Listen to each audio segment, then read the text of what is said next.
The 2023 Challenger Series starts here at Snapper Rocks, where the journey begins for qualification. It is go big or go home. A stepping stone for the world's best. Veterans, rookies, and phenoms look to elevate themselves onto the highest platform. He parks it in the barrel. Oh, I love that turn. Following the mid-season cut at Margaret River, those relegated shift their focus to requalification, and others look to make it to the top for the first time. It starts now at the Superbank, where surfers are destined to find the best rides of their lives. Let the battle commence here at the Boost Mobile Gold Coast Pro, presented by GWM.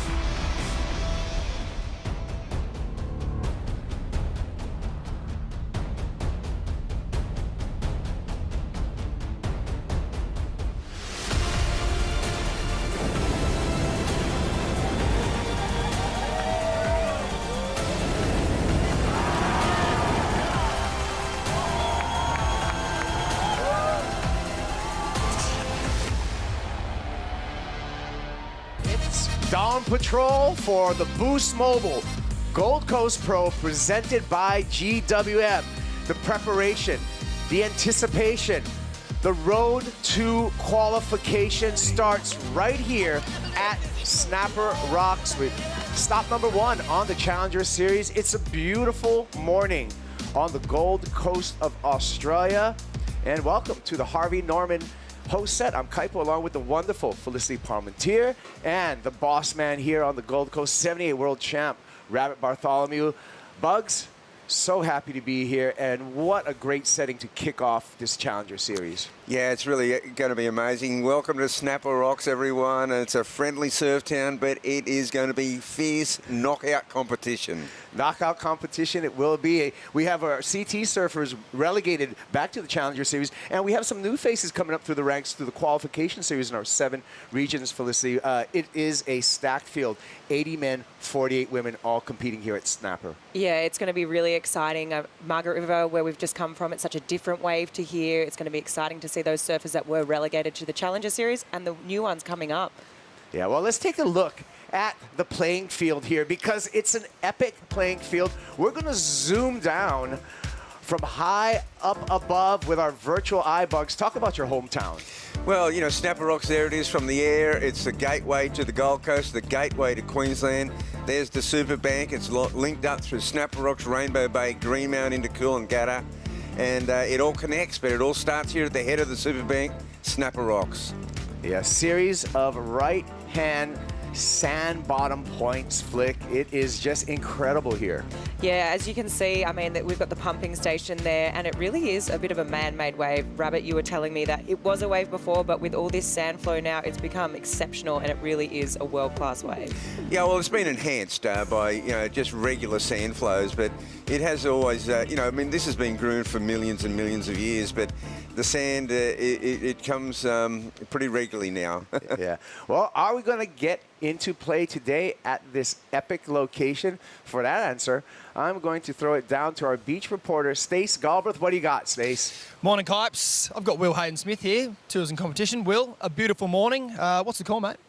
Yeah, hey, Stace. The bad news is we're off to today. It's a beautiful morning, but not much swell. The good news is there's a really good forecast coming in the next few days. And the good news is we are on the Gold Coast, and it is the day of the year. So get out there and enjoy it, folks.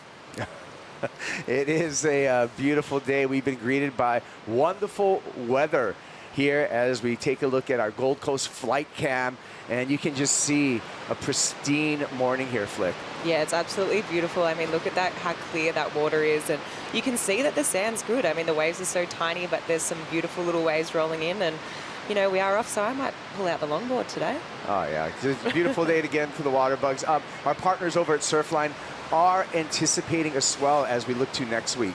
Yeah, next week's looking really good. I mean, it's a pretty compact event. You know, it can be ran in 5 days, but, you know, really starting next week, it's starting to come in from more, starting with the east swell and then coming more southeast. But, you know, as you can see, the bank's there, and once it lifts up to about 3 to 4 feet, wow, watch out. Look out for a great show coming. Well, let's dig into how exactly this Challenger Series works. Again, This is the pathway to qualification for the 2024 Championship Tour. And Felicity, we can see right here, we're going to take the top 10 men, top 5 women at the end of this series. Yeah, that's right. We've got 6 events and they take your best 4 results. So you can afford to have 2 throwaways. So really, if you get off to a good start here in Australia, a good result on the Gold Coast and then a good result in Sydney, I mean, you can look at possibly maybe not going to one of the end events. And each event features 80 men and 48 women, so the field is a little bit smaller this time, but so many amazing surfers. Bugs, we talk about the 3-tiered system in the World Surf League. It all starts with those qualifying regions, 7 regions in the world. Look, it's quite a journey, and the surfers that have arrived here at Snapper Rocks, they've come through all those 7 regions. Plus, we've got a smattering of ones that have been relegated from the Championship Tour, and a couple of world champions. 2 of our world champions have 19 world titles between them. Yeah, that's right. I mean, we have such an exciting field, and I think that's one of the things for me, Flick, that makes this Challenger Series so engaging is because we see some of the superstars show up. We see the C-tiers who are trying to get back on the Championship Tour, and then we see this whole new crop every single year of surfers that we're just getting to know their names, and then, you know, in a season or so, they become standard fixtures on the Championship Tour. Yeah, it's really exciting. I love that you've got a mixture of rookies, you've got veterans, we've got world title holders, and people who just, you know, surfers on the C2 who are like, oh, of course I want to come and surf Snapper with only another 3 people in my heat. I mean, it's so rare out here to do that, so why wouldn't you? Yeah, Bugs. I mean, we have, we got right now the leader on the Championship Tour, Joao Chianca. He's going to be here at Snapper, and he's doing this just because he wants to surf this Superbank. Which is a pretty good testament to the wave here. But also Joa is a great story because last year he was in this for real. Right. Now he's wearing the yellow jersey on the Championship Tour. So that's a real inspiration for all those that are really beginning that final journey to try to qualify. Yeah, well, you know, we just came off stop number 5 on the Championship Tour where we relegated some of our men's CT surfers to this Challenger Series. We're going to talk more about that right after this break. We got more Dawn Patrol on the way. Stick with us.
Welcome back to Dawn Patrol for the Boost Mobile Gold Coast Pro presented by GWM.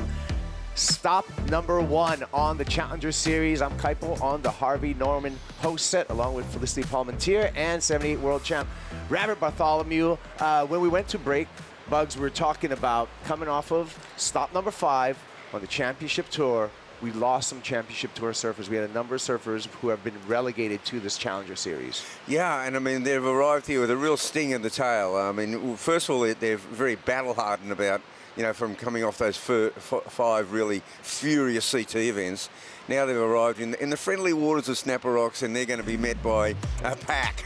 Let's take a look at the list, Flick, of the surfers relegated to this Challenger Series, not making the cut. Yeah, on the list we've got Samuel Pupo. I mean, he was sitting around that line. Unfortunately, he didn't make it. We've got Nat Young, amazing surfer, really powerful backhand. Jackson Baker, I feel like he's been doing some really good surfing, but just unfortunately his results not quite reflecting that. Got Miguel Pupo and Kelly Slater. Kelly Slater, obviously the really big name here, but he did get himself a wild card, and as well as Miguel Pupo. Got Emrod, Michael Rodriguez, and over the right, we've got Maxine Husno, Jake Marshall, Kolohe and Dino, another big name. Yeah, so a couple of names right there, Maxime Husno, Jake Marshall. Rookie season on the championship tour, not able to make that cut, but they do have an opportunity here on the Challenger Series. Kolohe and Dino, there was a surprise to me that he did not make that cut. He's always been a top performer, especially here, Bugs.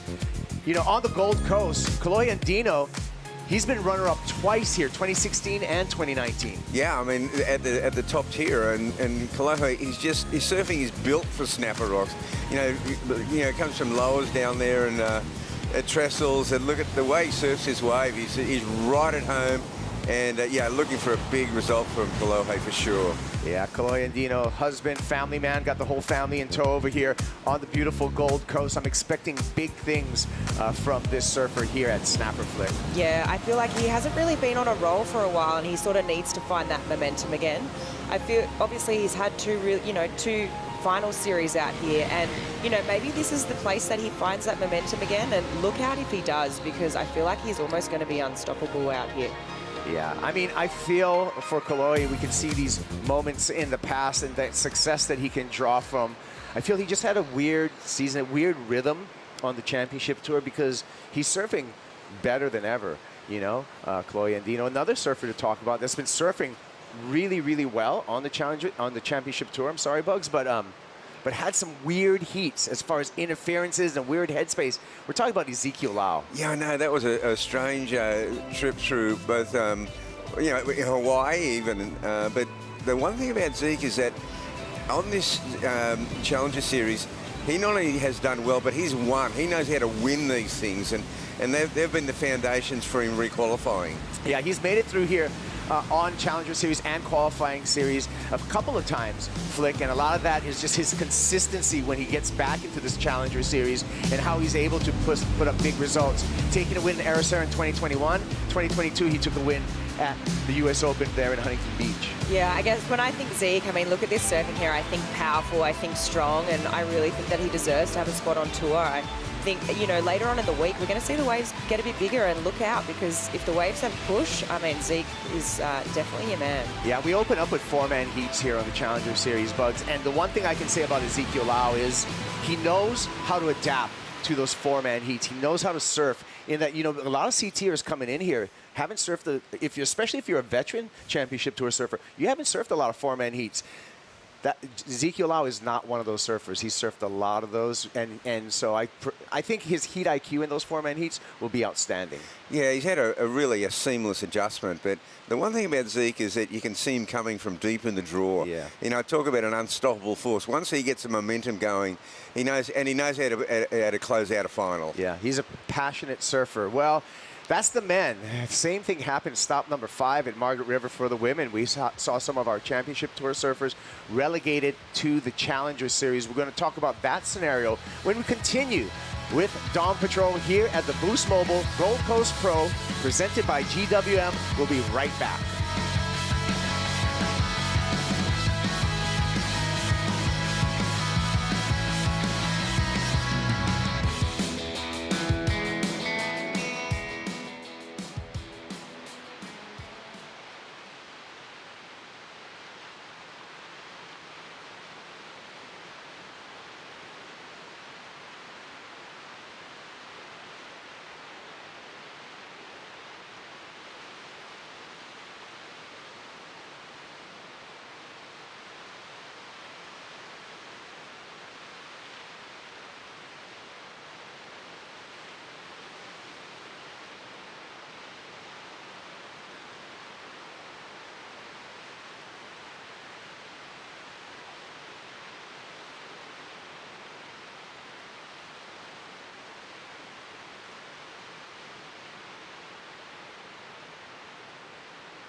on Dawn Patrol, our Gold Coast flight cam flying above the beautiful Gold Coast of Australia. Wonderful weather, incredible waves, exceptional cuisine. If you haven't visited, you got to make sure you get here because it's a holiday every day. It feels that way. I'm Kaipo along with Felicity and Rabbit here on the Harvey Norman post set. When we went to break, Bugs, we were talking about the women and how we saw some veterans getting relegated to the Challenger Series after that mid-season cut over at Margaret River. Yeah, we've got some veterans in Sally Fitzgibbon and Courtney Conlog. I mean, they have won numerous events over illustrious careers, and they're just two of those that have been relegated. But we've also, Isabella Nichols, she won last year at your home break. Flick and, Macy Callahan, Sophie McCulloch.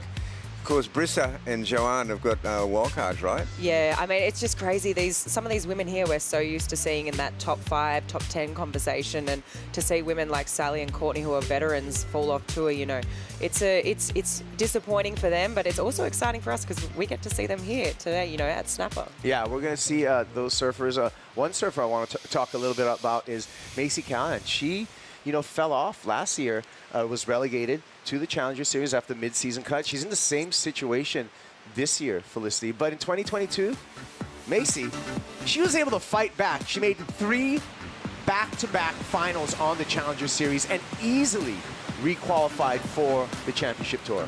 Yeah, look, Macy's surfing is exceptional, and it seems to me, when she lost at Margaret River, there was a lot of emotion behind that. You could clearly see that that's not where she wants to be, but she seems to surf on the Challenger Series with this sort of confidence, which she doesn't maybe quite have on the CT yet. But yeah, look, 3 back-to-back finals. She's got an amazing backhand, which we can see here, and that go-to forehand carve, which she really relies on. Yeah, Bugs, the strength, I think, is the versatility of Macy Callahan. Doing it in Bolito, doing it at the U.S. Open, and even here, right-hand point over at Aracera. Yeah, well, we just saw some good backhand surfing on Macy. Her surfing is absolutely tailor-made for these Gold Coast point breaks. And she's won out here at Snapper Rocks in different categories, so she's going to feel right at home.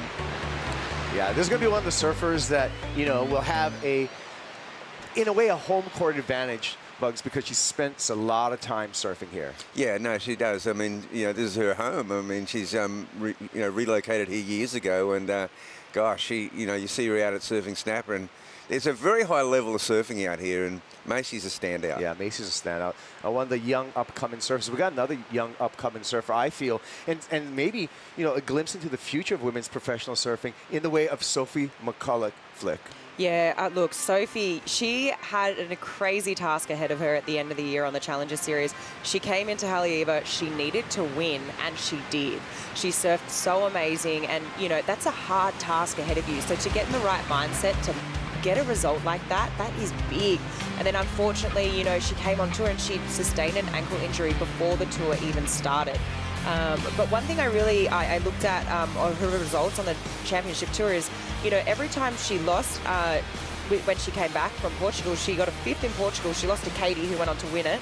She got a 9th at Bells, who lost to Molly, who got 2nd, and then she got a 9th to Carissa, who went on to win. So it's not as if her surfing isn't there. She's just drawing hard opponents. Yeah, and, unfortunately, not being able to be in those first 2 events of the season really stung for Sophie McCulloch, but Bugs, I feel she's the one to keep an eye on here at the Superbank. Oh, well, Sophie's rookie season was abbreviated by injury.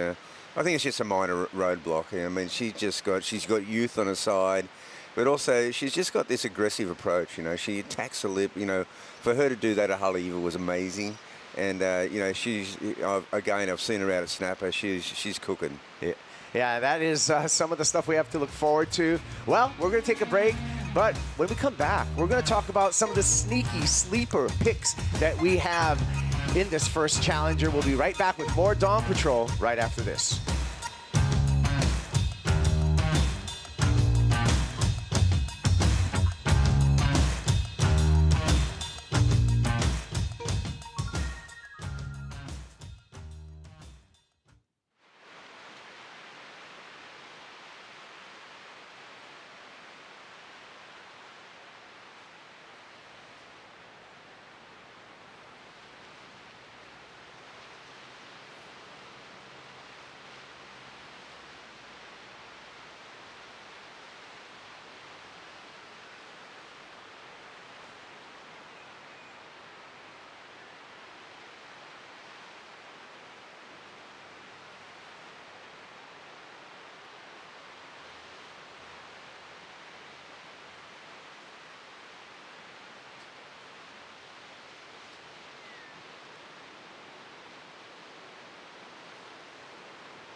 The World Surf League would like to acknowledge the Gunjambura and the Minyunbul people of the Bunjalong Nation, and we pay our respects to their elders, past, present, and emerging, and extend this acknowledgement to all the First Nations people here today and joining us on the broadcast.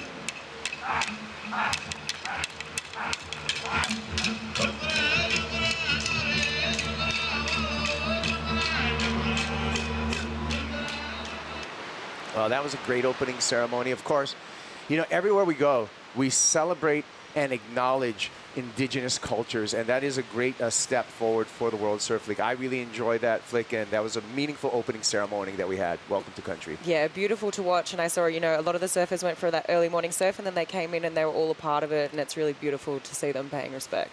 Yeah.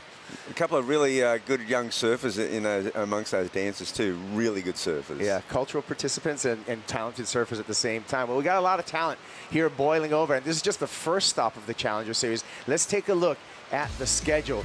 6 events coming up, Flick, and we're starting here on the Gold Coast, but we got a lot of fireworks upcoming in the year. Yeah, that's right. We start on the Gold Coast, and then we stay in Australia. We move down to Sydney, the Sydney Surf Pro, and got that at Narrabeen, and then it travels across the globe. We go to South Africa, the Bolido Pro. We've got the US Open of Surfing, and then we move to Portugal. We've got another right-hand point break there at Iracema, and finishing off in Brazil, in Saquarema. Yeah, and Bugs, I'm saying, when we look at this schedule, we're talking about you need to be versatile as a surfer to qualify. Yeah, that's right. We were talking about the versatility because there's a lot of different conditions there. There's some grandstand events like Huntington Beach when you're surfing in front of 50,000 people. Iracema, that's a pretty challenging wave. And, of course, looking forward to North Narrabeen. And Saquarema to finish up. Yeah, that's going to be some hometown advantage for the Brazilians. Yeah, well, let's talk about quickly some sleeper picks for the Challenger Series to qualify for the championship tour. I'm going to start with you, Bugs. Well, gosh, the field is unbelievable. But I'm looking at a few guys. I think Crosby Colapinto will be interesting to watch this year. Young surfer from Hawaii, Eli Henneman. He's in his second year, and then this young guy from New Zealand, Kihu Butler. His attitude is such a strong one. In the women's, there's a lot that I don't know, but I'm really looking forward to a couple of young Hawaiian surfers, Evie Wong and Pua De Soto. I want to see how they go out at Snapper. All right, quick one, Flick, your picks. Look, I'm not being biased, but I am going to go with my West Aussies. I've got Jacob Wilcox for the men and Bronte McCauley. I mean, Bronte's coming off that momentum from Margaret River. She's had a semi-final finish. Not to mention she also won down in Newcastle, and she's had a lot of success out here in the past. All right, well, I like your picks. A couple of my picks. I'm going to stick with, I like Eve Wong and Pua De Soto. That's just a hometown pick for me. But I really like Kaoli Voss and Mateus Hurdy as we look at the men's field. Hey, check worldsurfleague.com for all of the updates. And when we're going to get going over here, thank you, Flick. Thank you, Bugs. It's been a wonderful Dawn Patrol, and we're just getting going here. So stay tuned for more and for the start of the Boost Mobile Gold Coast Pro presented by GWM.